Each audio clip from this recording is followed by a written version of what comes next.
how do we do things that make the brand endearing, special, emotionally connected, and in the process, things that will endure.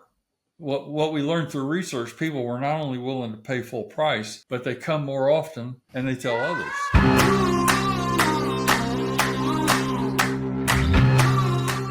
Hey everybody, welcome back again to another episode of Radical Content. My name's Eric Gray, and man, am I pumped, am I excited for today's show. You can already see the background behind this man. Steve Robinson, the former Chief Marketing Officer for Chick-Fil-A, 34 years, although he just corrected me and said almost 35, so I'll make that note for you, Steve. 1 month shy of 35, that's right. You should have stuck around. You should have stuck around and had a clean 35. Well, dude, it is so good to have you on the show. I'm a big fan of not just Chick-fil-A, but your book, Convert Cows. And so there's a lot for us to get into, but thanks so much for joining us today. Thank you, Eric. Thank you very much. So let's get into it. So first off, I'm a giant fan of Chick-fil-A. Like if I opened my app right now, I wonder how many points I have. Do I have more points than you is the real question. I always have to go to my, I should have done this beforehand. I always have to go to my my lifetime points because that's where you can really see that you have a problem. And by a problem, I mean addiction. No. All right, I can't find it. We would just call you a raving fan. Oh, that's dude. This podcast literally say it's how brands entertain, connect, and build raving fans. Yes. So you're right on point for this. So I've only got 1,000 points that are available to me right now. Let's go to status. I'm a signature. Lifetime points. Here you go. 57,116. Okay. How am I doing? You're way past adolescence. That's for sure. So I'm a fan. I love obviously the food. I'm from the South. I'm from Texas, but I live in Florida now. So I've just kind of been a Chick-fil-A fan my whole life. So before we get into brand building, that's what we're going to talk a lot about today. I have to ask you first, what is your Chick-fil-A order? What is my Chick-fil-A order? Yeah. Well, my favorite order is the original sandwich and a frosted lemonade. Okay. And if I feel like I can, go overboard a little bit, I'll get waffle fries with it. Oh, okay. Well, slow down there, Steve. Don't get crazy on us. All right. I'm a spicy chicken sandwich meal, but I have a hustle. There's a lot of Chick-fil-A hustles. Yes. So my hustle is I ask for no pickles. Yes. So they have to make it fresh. Yes. And then pickles on this. Not that they're always fresh, but you know what I mean. But then pickles on the side, and so they've got to make it. I mean, it's literally coming out piping hot. So that's my. I used to be able to do no salt on the fries, and I think they stopped that. I think they caught on to that hustle. That's very hard. That's very hard. Like I said, excited to have you on the Radical Content Podcast. I know you've done a lot of these. What we're trying to do and kind of put out into the world is we kind of believe that there's kind of a real big challenge with marketing today. There's a lot of challenges, but there's a real big challenge in marketing. It's a lot about performance versus brand, which we'll talk a lot about. But it's really about brands that really are just focused on transactional rather than relational. That is correct. And trying to kind of say, what are brands doing that are entertaining, that are really connecting and building raving fans? Because we believe those are the brands that are really built for the long haul. That's right. And I know you kind of align with that. I've read it all in the book. We won't go through all of I love your how you got hired with the Truett story. Like if you haven't read the book, go read it. We don't have time to go through all that today, but there's so many rich things. But today what I want to talk about, because in a lot of other episodes, we talk about social and podcasts and content and things like that, which we can get into a little bit. But today I feel like I've got like a professional world-class brand builder on the podcast, not to oversell you a little bit, Steve. But that's what I want to dive into is really how did you build the Chick-fil-A brand? Yes. How did you do things differently? And then how did you sustain it? Does that sound good? Oh yeah. That's a big question. All right. So then let's start big. What is the secret sauce? It seemed like you guys did something differently, and we'll go through a lot of big tactical things, but just at the highest level, how did Chick-fil-A think about the purpose of brand building and how you were going to do it differently? Okay. All right. That's a very good question, and it's a multifaceted answer. So be patient with me. You got it. I my early professional career was with Texas Instruments and Six Flags Over Georgia. They were strong marketing companies, particularly Six Flags, but they had a very transactional, short-term performance focus, which is Yep. still pretty common. Okay, particularly in publicly owned companies where analysts looking at 90-day performance, and Yeah. CEOs and CMOs are turning over every 3 to 5 years. So I had a transactional background. I come to Chick-fil-A. I'm working for Truett Cathy, an amazing owner and founder. And I can't go into all the detail. It is in my book, but in my first 2 years, I discovered a lot about him Hmm. and what was important to him. And what was important to him was ultimately captured in the corporate purpose of Chick-fil-A, which we wrote. I was there when we wrote it in 1982 because we were experiencing a lot of growth and a lot of new operators and a lot of new staff joining the business. To glorify God by being a faithful steward of all that is entrusted to us, and to have a positive influence on all who come in contact with Chick-fil-A. Now, we wrote that in response to what was important to him. And by this Hmm. time, he's already had a 30 plus year career in the restaurant business. He had a diner he opened in 1946. He started Chick-fil-A in 1967. I joined him in January of 1981. So he's already had a long career, but he had never put in pen paper Hmm. what was really his priority, not only in business, but ultimately in life. And as the founder and owner, he had every right to Sure. articulate that and Yeah. frame that as the cornerstone of Chick-fil-A. So what do you hear there? Glorify God, stewardship, and positive influence. And by the way, those three things, the glorifying God and the positive influence, really to him hinged on being a faithful steward. Hmm. He understood that every decision we made basically was weighing how do you use talent, how do you use money. You can't do everything. How do you prioritize decisions? And part of the litmus test, not all the litmus tests, but part of the litmus test of decision making was w- will it have the potential to glorify God, and is it going to have a positive influence on all the people that touch the business, inside and outside? Hmm. Okay, so that's a. I'm almost 2 years into my career at Chick-fil-A.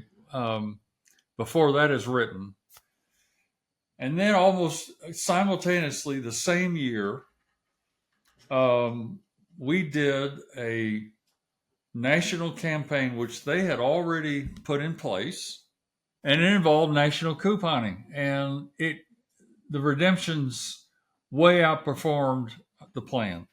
We went over budget by $2 million, a bunch of money back then. And I stepped back from that. First of all, I had to apologize for allowing the promotion to get out of hand. But I realized, when you discount and you coupon and you price deal on your business, you kind of lose control not only of how many redemptions you get, but the bigger issue is you lose control over the perceived value of your business, your product, your service. And so in 1982, late 82, we made the decision we're not going to coupon anymore. We're not going to discount. And the bigger uptake from that, Eric, is we made a decision we were not going to be a transaction chasing company. Going to drive I the love that. business. We weren't going to drive the business by chasing transactions. Now, the problem was operators were kind of hooked on the habit of using coupons to, in effect, artificially and short term stimulate the business. But in the process, they were undermining the perceived value of what a Chick-fil-A sandwich was worth. So we started a long journey, particularly in 1983 going forward. How do we migrate from a transaction focused business to a brand focused business? How do we make the brand so unique, so different, so valuable that our people are willing to pay full price and actually feel good about it? So those two critical things happened Mm. the same year, were foundational to this turn to we're going to become a brand oriented company. Now, the third major contributor to that, which I've already touched on, but you got to think about it, Yeah. is that we're privately owned. We're owned by a Hmm. guy who has a long term vision. He is not, believe it or not, he's not focused on building wealth. He's focused on building a healthy business, a business that creates opportunities and careers for people, where people can thrive holistically. And so his long-term perspective to the business is the third basic underpinning of being able to be a brand focused business and not a short-term transactional oriented business. Yeah. So we started a journey that basically focused on three things. How do we engage with people emotionally rather than transactionally? How do we do things that make the brand endearing, special, emotionally connected, and in the process, things that will endure? Brand memories, brand experiences, contributions to the community, even the experience sitting over a Chick-fil-A lunch table with family and friends. So how do we fashion and build a business plan, a marketing plan that is designed to engage people emotionally, create enduring experiences, and therefore you have an enduring brand and a brand that what we learned through research, people were not only willing to pay full price, but they come more often and they tell others. Yeah, It's a marketer's dream. But Steve, it doesn't happen still. No. That's the thing that drives me a little bit insane. And look, if you're selling socks on Instagram or Amazon, I'm not talking to you. I'm talking to the Fortune thousands, the Fortune 500s, the Fortune 100 that have all the resources in the world, all the research in the world, all the amount of money they would need, and they still don't really understand this paradigm shift, right? Okay, so of show value, put your customer first, build loyalty, and they will build your brand. And it drives me crazy sometimes, Steve. Yes. I don't know. Well, one of the upshots of pursuing this strategy was, over time, we were eventually actually able to reduce marketing as a percent of the P&L. Of course. By almost half. Of course. Yeah. Okay. So but hold on. But explain that. No, Steve, real quick. Explain that. What you mean by that? Well, what you're saying when I joined Chick-fil-A, they were spending roughly 5 to 6% of gross sales on marketing support, and they were spending a ton on discounts and giveaways. When I left Chick-fil-A, marketing investment through the restaurants was closer to 3% of sales. Yeah. Now, has the brand grown? Yes. Has the volumes grown? Yes. Has the raving fan base grown? Yes. But what's happened over this long-term, multi-year journey of pursuing relationships, emotional engagement versus pursuing transactions, is we created millions of raving fans, people who love Chick-fil-A and who talk about Chick-fil-A and promote Chick-fil-A for us. Yeah, So the most powerful marketing agents in the business don't reside at the Chick-fil-A headquarters. Yeah. They are people like you. Yeah. And quite frankly, even me as a customer, I'm still a raving fan as a customer. Yeah. Okay, so let me go back to your question. Why do people keep chasing the transaction rabbit? I think there's several reasons. First of all, they don't have cultures that support that idea. They have cultures that's focused around shareholder returns. They have cultures that perform executives for short-term results, i.e., leads to leadership turnover. I get what I need. I'm out of here in 5 years. And so the culture is unstable. It's not clear on what's really important. Why does this business exist? Is it just about money? Well, in many cases, that's what it's just about. And then when you have this leadership turnover, you don't have the continuity that I had with Truett Cathy, where you can be very clear about why you exist, what's really important, what are what's the matrix of principles we think through when we're making decisions here, which we got very clear about, again, based upon what was important to him, wrote it down, taught it, constantly telling stories to reinforce those values. Now, why did we do that? so that every person in the organization was in a better position to make decisions that helped the business without having to go vertical, Yeah. without having to run to their boss or even run to Truett. In my last Right. interview with Truett, remember in my book, I asked him, what are you looking for in the ideal marketing candidate? And he said, I don't know, whatever it is, I don't want to do it. Well, Yeah. he created a culture where people, if he trusted you, Yeah. you understood why you existed and what the values were of Yeah. the business, then you were empowered to make decisions. And did we make some mistakes? Sure, I made some mistakes. Yeah. Not once did he ever call me to his office and say, why did you do that? You screwed up. Not once. So what Yeah. does that do? It reinforces his confidence in me and my team to ultimately make good decisions and build the business. So it the evolution of that is it creates a culture of innovation Mm-hmm. because Yeah. people are empowered. So Yeah. innovation at Chick-fil-A comes from all sides. It comes from team members, it comes from operators, it comes from staff members. Yeah. You know what's funny is we never on this show really talk about. I've got lots of opinions about it, about marketing structures and organizations and culture and the importance of how all like hiring top talent and holding people accountable. Yes. Bureaucracy, politics, like all of these things, especially we haven't talked about this, Steve, but I spent 11 years at Universal Parks and Resorts, so we have a theme park connection. Yeah. Loved my time there. Very big marketing organization, 700 people across marketing and sales. That's just domestically. Yes. And then before that at EA Sports, a lot smaller, but a high, fast moving tech company. Yes. Based in kind of gaming, and so I've just kind of seen both sides of it.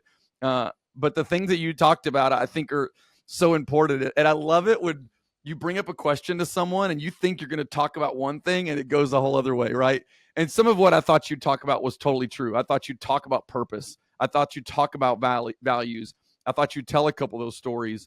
But where I didn't think you'd go is start talking about things like there's a lot of organizations that are motivated by dollar, by status, by ego, and by empire building. Yes. And a lot of those people come and go. So you have CMOs that are in and out in less than 3 years. Yes. Well, what does that do to a business's consistency when you've got those people coming out three?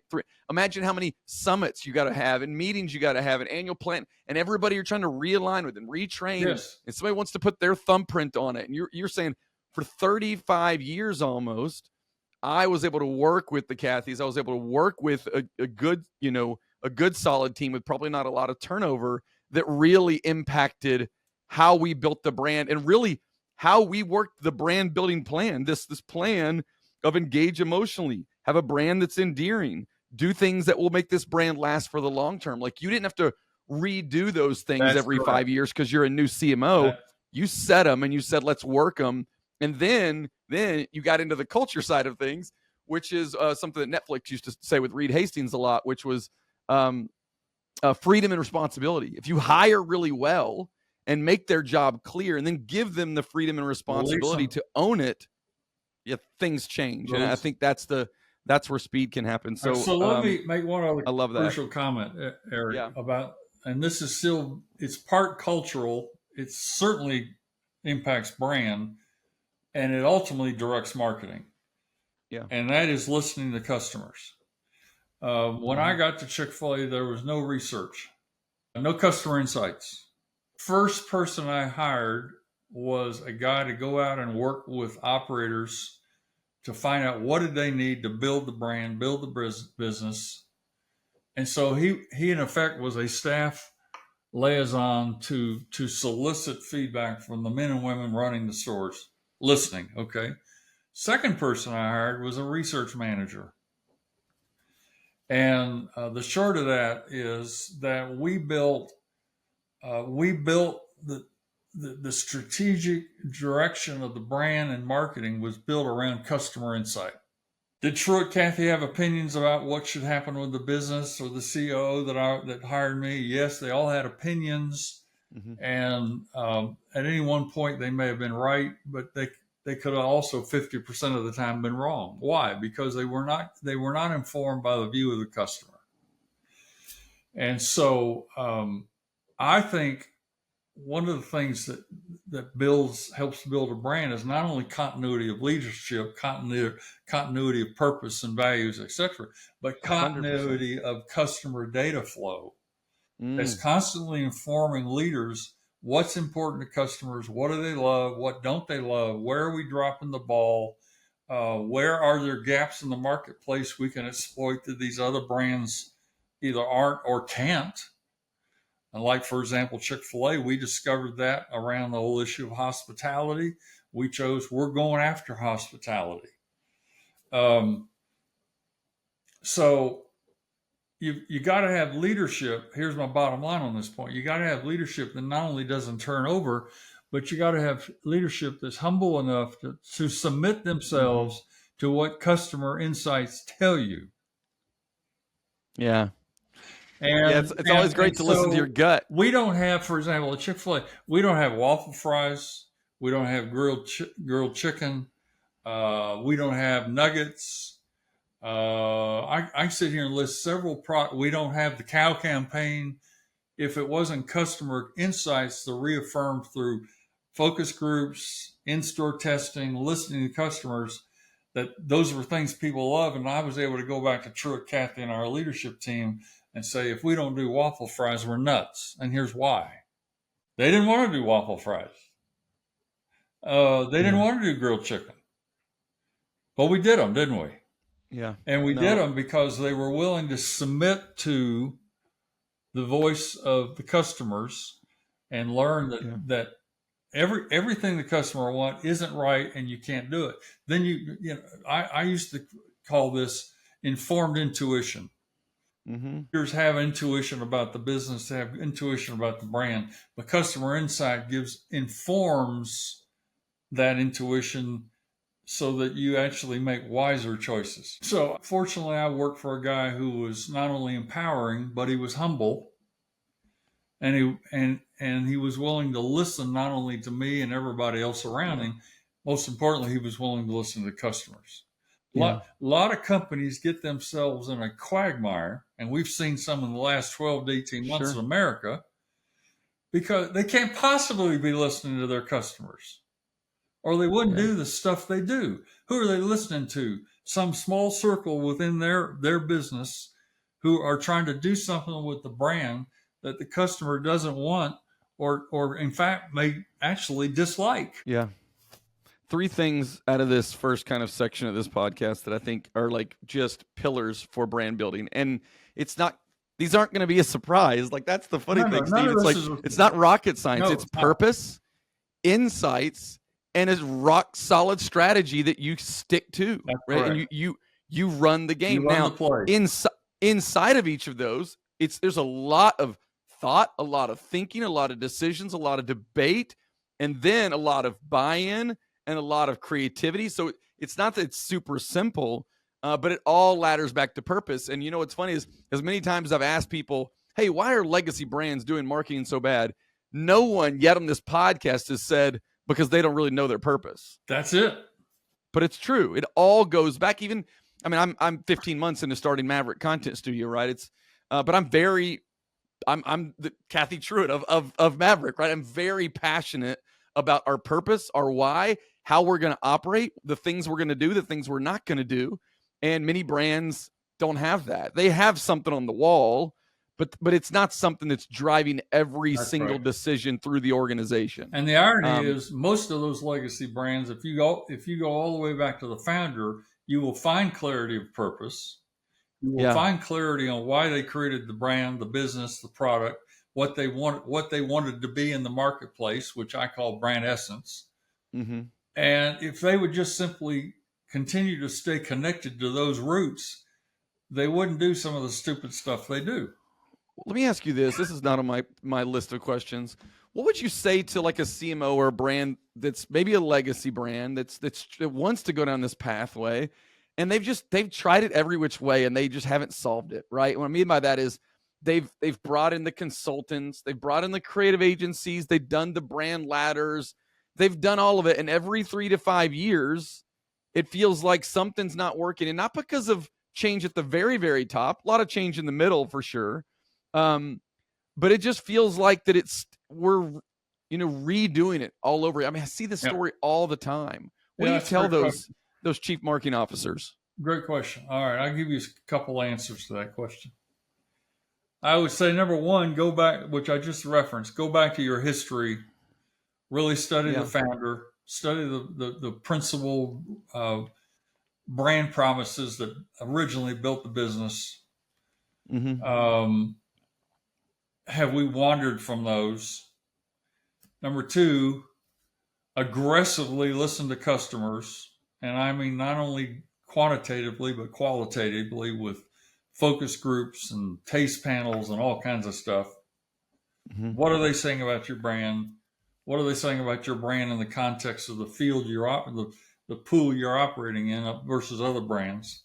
But then I would probably say, okay, listen to yourselves. Does all of your conversations line up with what I said to begin with? Mm-hmm. The roots of the founder, the roots of Yeah. the brand promise, and what customers truly love and expect from your brand. Are your conversations being designed? In other words, is your entire operating strategy, not just marketing, but is your entire operating strategy being designed to deliver the brand promise that customers actually want? Do they want a political or social promise? Probably not. Something that's very practical to their everyday lives, whether it's a hard good product or a service. And so is your entire operating strategy designed to deliver that promise? That was the evolution of what happened at Chick-fil-A. But through listening to customers aggressively and focusing on brand, the marketing department actually became a brand development department. And we led, my last 3 years, we led the strategic planning for the entire business. Any customer touch point went through leaders in my team that helped facilitate planning teams, sub teams, whether it was a technology touch point, a store touch point, a marketing communications touch point. All those groups had a marketing liaison that was helping them connect with customer data, the brand promise, which was very simple. We care about every person that walks into Chick-fil-A. Mm-hmm. And we want everything we do to demonstrate that. Yeah. And so what happens is that you intentionally make the whole business in your planning process think, if it doesn't deliver the brand promise, we're not going to do it. And then the second stage is all the things we can do to better deliver the brand promise. How are we going to prioritize? Because we only have so much money and talent. What are we going to do first? Yeah. How do you, Steve? Man, I got a bunch of questions I'm not asking. Well, I'll get to them, I hope. How do you become a CMO? How do you graduate to the level that you had to get to? Yeah. Right. But also still maintain that through line of alignment and accountability, because I think sometimes CMOs like to graduate to that level and then they hand things off to this level, right? That VP or, director. And then that group goes kind of, takes their own version of that. All right. So I'll give you several answers to that. Personally, one of the things I did that really helped me make that journey was I benchmarked brands that I felt were great brands. BMW, Nike, Apple, Zappos, in its day, Southwest Airlines, Nordstrom's, Ritz-Carlton. And when I say benchmark, I mean I visited those brands. I visited those retail outlets. I visited their headquarters and visited with their leadership. And I took some of my key leadership with me. And sometimes I would actually take a member of the Cathy family along so that they got to experience what brand-driven companies look and feel like when you're in their building, when you're in their stores and you're in their facilities. And when you go to Nike and there's an entire mammoth facility that's the Michael Jordan facility and the Bo Jackson facility and the McEnroe facility, what is that all about? What is that really saying is important at Nike? It's not important about the shoe. What's not important is not the shoe, but who's wearing the shoe. Mm-hmm. Chick-fil-A is not important. What's important is the experience that people have when they step on our property. Mm-hmm. So part of the journey was learning from other brands that we really respect and seeing what they do with their culture, their communications, obviously their marketing, and how brand promise drives everything they do. Have you seen the movie Air? Yeah. It's great. Example. Yeah. That decision to brand a shoe, Air Jordan, totally changed Nike. Yeah. Now, what happens if Nike says, we're not doing that? Well, then he's still selling only 3 or 4 million pairs of basketball shoes instead of billions. Or they're back in running only. They're back in running only. Okay. Yeah. So that's number one. Identify brands you really respect that are brand focused companies and go study them. 2, I would have quarterly customer insight summaries for our leadership. Here's what we're hearing from customers about store performance, brand performance, advertising performance. Here appear to be areas of improvement, et cetera, et cetera. So we were focused not just on the P&L, we were focused on the customer's evaluation of the business. Yep. Number 3 is, even though I was primarily focused on brand development, brand evolution, and I was very heavily involved in strategic planning for the business as well as my department.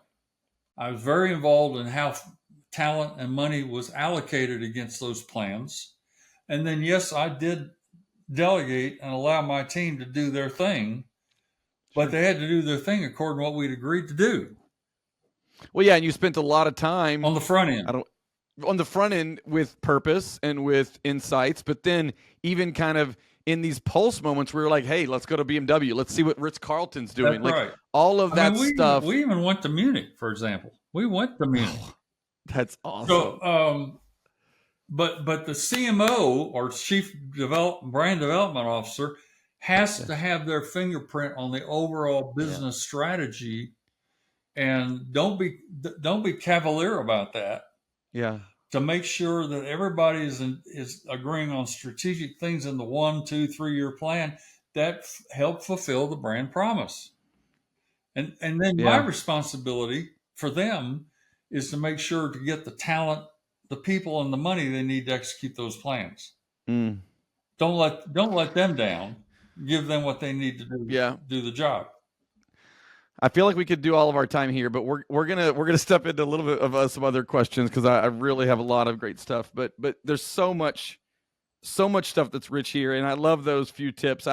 For many years, I started a podcast 2 years ago, and the point of it was I was a young social media director at Universal Parks and Resorts, and I was like, I know there's people at Coca-Cola, people at Marriott, people at Taco Bell that are well in front of me. From a thought standpoint, from a philosophy standpoint, from a tactical standpoint. And I just started calling them and saying, hey, could I get an hour? Yeah. And I just want to ask you some questions. I wanted to find people that were further in front of me and learn. And I was ambitiously trying to learn so they could pull me up to that level. And when we left Universal Parks and Resort, I've ended up meeting all the people that ran the Marriott content team back then. It was David Beebe and Mark and another Mark Grazer. And I told him, I was like, I took your playbook. Like, I loved what y'all did. I read every article. And so I love that idea. And there's no quicker way than to get a team on board than to show them what it looks like in real life. Right? It's one thing for Steve to sit in a conference room and bark around, let's do this. We should be this. We should be this. And that matters if they believe in you and they believe in the purpose. But then when you can follow it up with a tour around, BMW, I'm assuming what you mean at Munich, yes. And going to Southwest Airlines and seeing how they treat their team and how they do culture. And so I love it. I know I keep restating the stuff that you're saying, but it's so good. There's nothing that replaces physically seeing a great brand yourself, both at the retail level and at the leadership corporate level. You walk into USAA, that's another one we visited. San Antonio. Walk into USAA, you're not there very long before you feel and sense the culture. You see how they're organized. You see how you, not only you're treated as a guest, but you see how they're treating each other. Well, this is true in every environment we Mm. went to.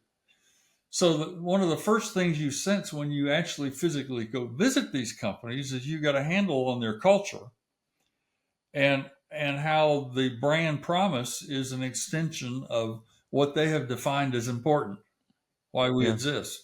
Now, our corporate purpose is obviously very unique, but all these businesses we visited had a very clear purpose on why they existed.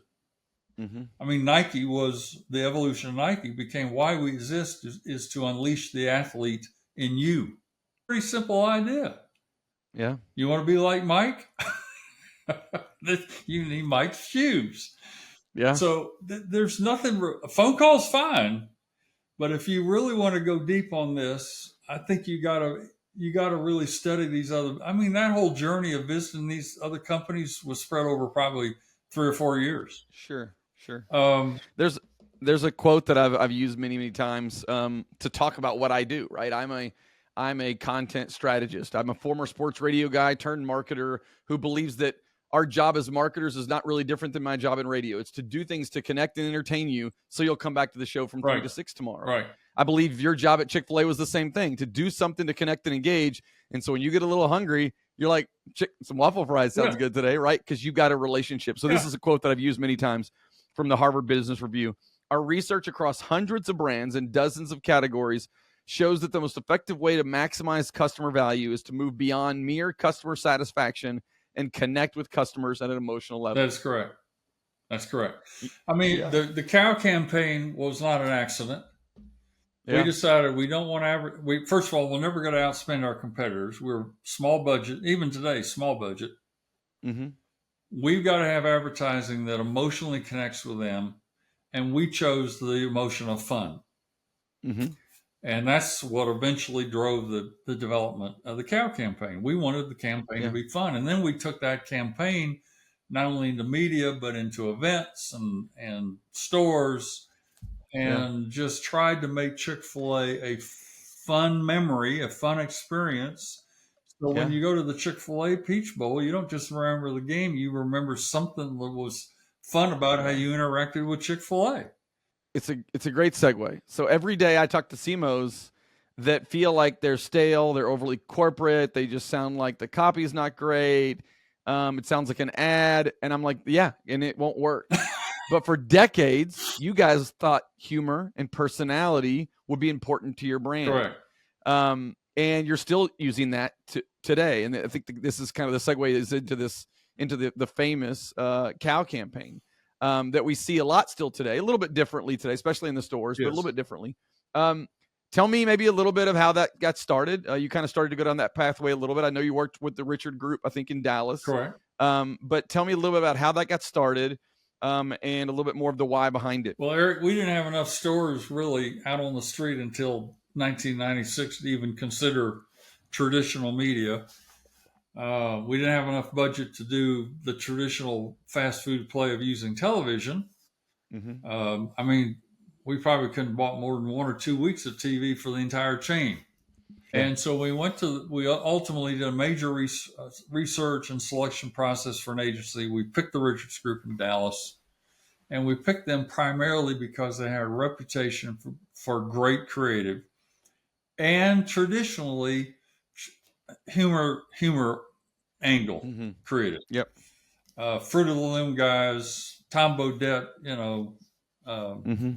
Motel 6, the beach campaign for just went brain dead, the beer, Corona. So, and we told them in our final meeting with them after we'd selected them in terms of strategy, we want our advertising to be fun. I don't want to show food because anybody can show a chicken sandwich and change the logo and they're all going to look the same. I don't want to ask for a transaction or promote a price or a deal or a short-term reason today to visit Chick-fil-A. I don't want any of that. Mm-hmm. I simply want you to entertain the customer and create some sort of advertising memory to break us out of the clutter. They spent 9 months. They focused on billboards. What year is this? This is 90 what? 1996. That is literally the same brief someone could use today. Yeah, I'm sure they Break could. us out of the clutter, entertain a little bit, have a personality. Yeah. Sure they could. And because we couldn't use traditional TV and radio, we focused on billboards, and we focused on 3D billboards because we wanted to tell a brand story. Sure. And we weren't interested in telling people what the price of something was or where to turn. Okay. We're going to use boards to build the brand. And for about 9 months, they came in with a lot of good stuff. Some of them really funny. I talk about them in the book. And about month 9, they hit on the billboard of the 2 cows painting "Eat More Chicken." We put it up in Atlanta, one board, just before the Summer Olympics. The reaction is unbelievable. Creates buzz in the marketplace, stories in the trade pubs. Press, yeah. We put it up immediately in our top 20 markets, one board per market. It's all we could afford. Creates the same sort of reaction. We got kids stealing cows off of boards and creating publicity for us and stories. And we went back to the agency, said, look, we think you got something here that's bigger than just a billboard idea. Take 3 months. What would it look like if these cows became the actual spokes, bovines, if you will, for the brand? Sure. The personalities of the brand. Yep. We'd already, by the way, previously, we'd already tried to use Truett as the personality of the brand. And I love the guy, but he couldn't pull it off. The beautiful thing about the cows is you can get them to say whatever you want them to say, and they don't go out in the market and do something stupid, and you don't have to fire them. So... Yes, so we that's really good. We released that campaign in 1997 in the stores and on other platforms. It just took off.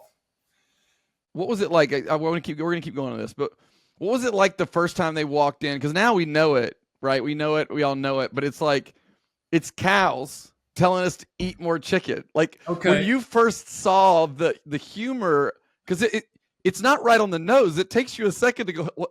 And then it's hilarious the first time you notice it. And of course, that's many years ago for most people.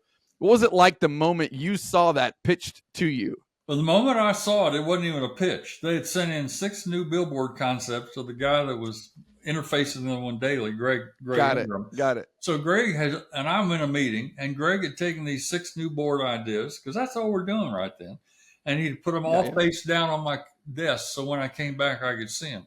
So I come back to my desk from my meeting, and I start flipping them over left to right. Greg's no fool. He makes the cows the last one I flip. Of course. And a good marketer. I laughed my head off. I mean, cows promoting chicken? Well, of course. At the same time, we're taking a pot shot at the beef guys. It's funny. It's harmless. It's humorous. It's totally unexpected. And yes, very much. Do it.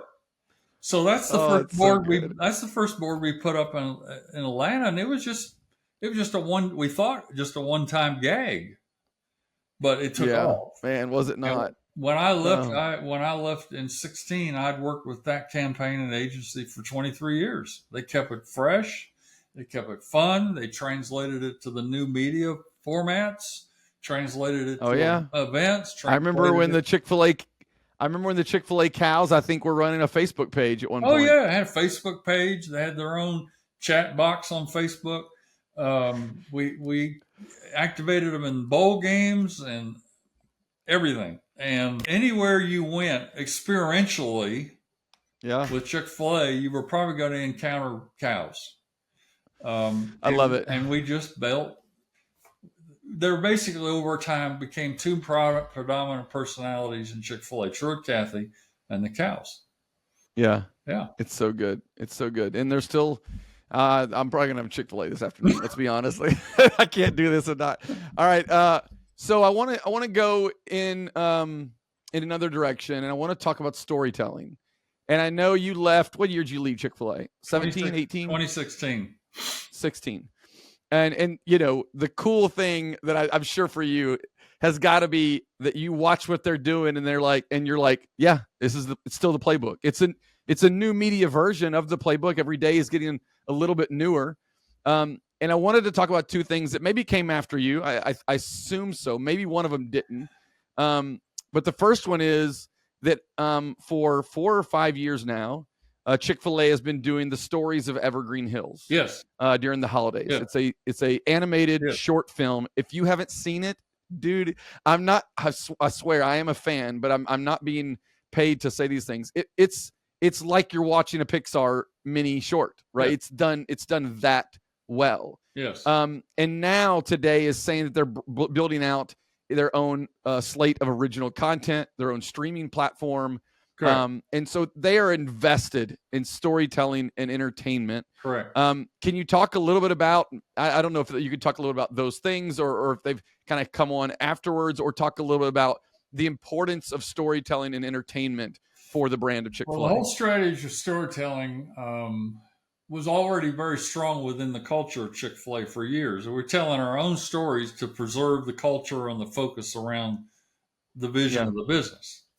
So we had strong background in storytelling, principally storytelling from stores, from Chick-fil-A operators, to their peers, to continually reinforce this is what really is important. This is what great performance looks like. Okay. So then you have the evolution of social media platforms. Mm-hmm. And the temptation was to want to go out there and start telling a whole bunch of stories. My reservation was I don't want to come off narcissistic. I'd rather have the story. I don't mind using the platforms, but I'd rather have the stories coming from customers, coming from team members, coming from operators.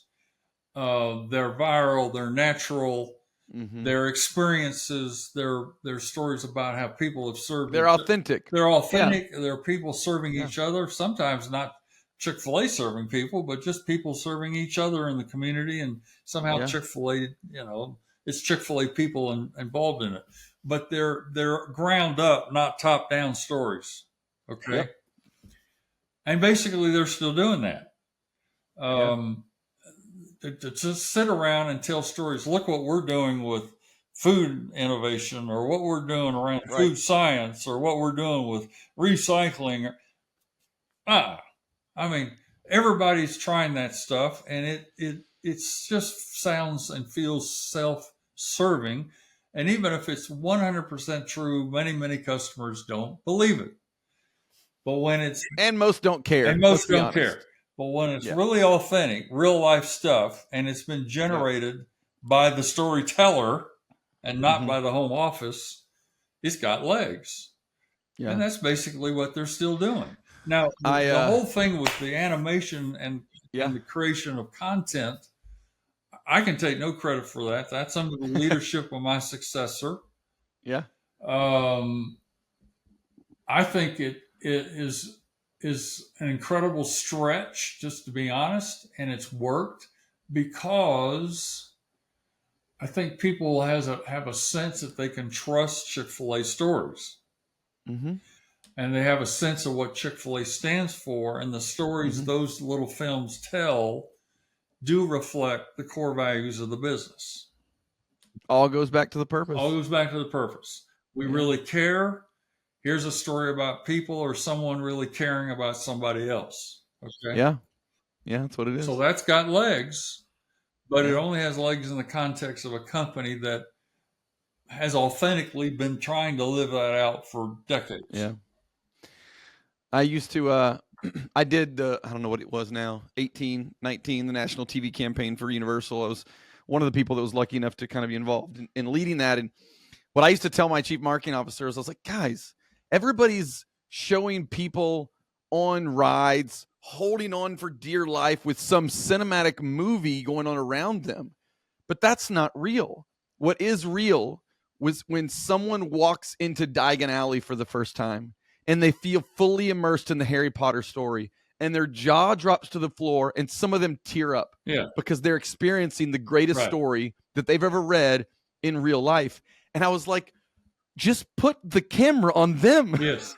Just capture the moment, the moments, and let that become what you're trying to say. Not, we've got ticket sales, we've got offers, look at how fast our roller coasters are. It's like, nobody cares about that. They care about how do they matter in your story rather than your story. I think, and I've already touched on this, but I think this while I was still there, we did something, and heavily influenced by Dan Cathy, Truett's son, who was completely supportive of doing this. We did an internal film. It wasn't for public consumption. Oh, cool. That was designed to help to remind the Chick-fil-A operators and team members and staff members what's really important is not our story, but it's the story of the people we serve. It's the customers we serve. It's the team members we serve. It's the operators. And the name of the film was Everyone Has a Story. And it was simply this journey through a Chick-fil-A restaurant where you would encounter these different people and you'd get a little insight to their story and what they're walking through right then. Life is not all a bed of roses for a lot of the people that are walking into the Chick-fil-A restaurant or drive-through. And so how we treat them in that moment of encounter can potentially bring a little relief, a little joy, a little respect into their day, into their life, where most fast food brands act like you're almost an inconvenience to them. And that little film, which by the way, they're still using, I think really gets at the heart of what Chick-fil-A is trying to do. We want to serve people with respect and honor and dignity because they're all walking through something, their own story, and it's not always every day is not always a good day. And I think that sort of, again, but when you're in a culture where you're trying to honor God and have a positive influence of all who come in contact with you, that helps create the kind of environment, the kind of focus we've been describing. And I think we're about to run out of time. I just think at the end of the day, it all starts and stops with leadership. Yeah. I don't care if it's a company, government, church. You walk into any organization, and at the end of the day, it's going to reflect the values of the leaders. And if you want a brand that has a long-term focus, really cares about creating engaging, endearing, and last endearing relationships, you're only going to have that if the leaders talk about it, live it out, reinforce strategy and investments and talent selection designed to deliver that. But if they're all about quarterly earnings, maximizing profits, stockholder equity, short-term performance, I'm getting mine and getting out, you'll never just forget it. You're not going to have this kind of journey. You just won't.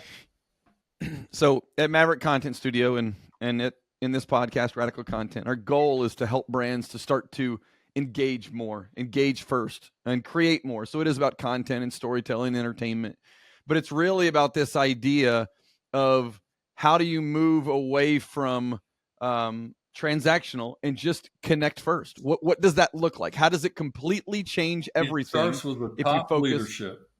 Yeah. And so I've loved this discussion. It's gone in 1,000 different ways. I didn't know what to expect, but it's been so good. So I got to get this out there. His book is awesome. I've read it multiple times. Covert Cows and Chick-fil-A. It tells, there's some of the things we kind of touched on today, but he goes really deep on a lot of this, just tons of amazing stories about what they did inside of Chick-fil-A. And make sure that you go check it out. And then srobinson.consulting.com. I know that you're still active out there in the world and trying to stay busy, but anything else that we can do to promote or talk about? Yeah. Get the book. Anyone that even expresses an interest in me as a speaker or as a consultant, I tell them that's terrific. I'm honored. But let's don't go any further unless you've read the book. Yeah. And it's on Amazon, and it's still selling pretty good. So I hope people will go buy it. Ladies and gentlemen, Steve Robinson, thank you so much, my friend. Thank you. That's another episode of Radical Content. We'll be back very soon with more content. Appreciate you guys. See ya.